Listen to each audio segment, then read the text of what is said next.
This is a reading from Living Clean. The Journey Continues. NA Basic Text. Living Clean.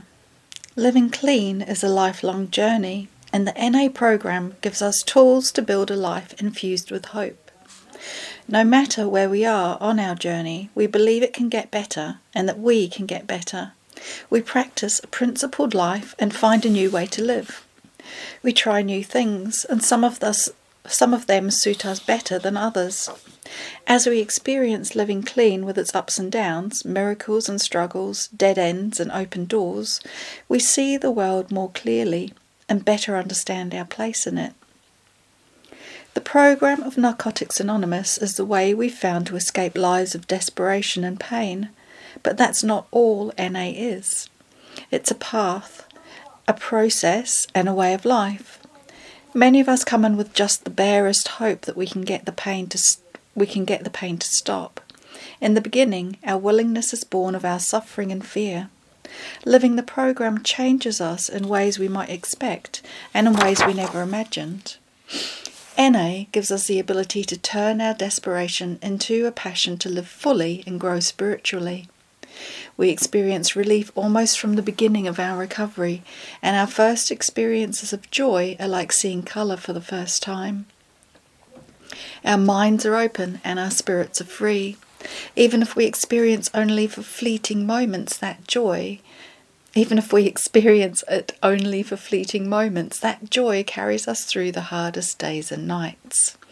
It's not what we think about our recovery that matters, it's what we do.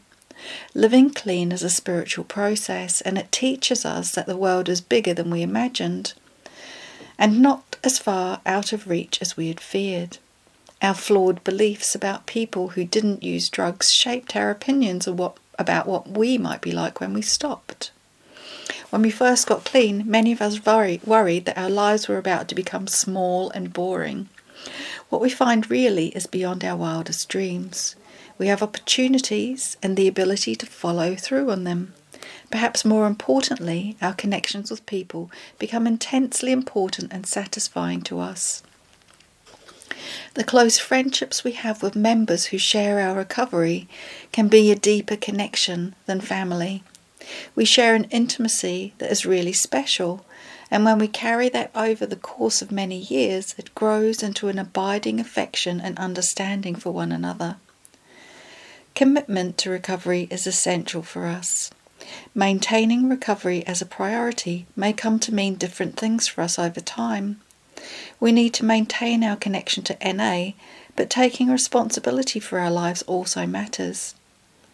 So many things compete for our attention, and as addicts we have a tendency to think in extremes, all or nothing, right or wrong. Finding the balance is an ongoing negotiation. Attending meetings regularly doesn't have to mean every night of the week, but meetings continue to matter for our own well-being and for our ability to carry the message. Keeping that lifeline strong and ready is a matter of continuing maintenance, as it gets easier when we let go of the idea that it ought to be hard. After many years of recovery, a member shared that he was finally able to answer the question, is it possible that life is really that simple? With a simple yes. The principles we practice in NA have meaning throughout our lives. They offer us a way to stop using and to free ourselves to be ourselves.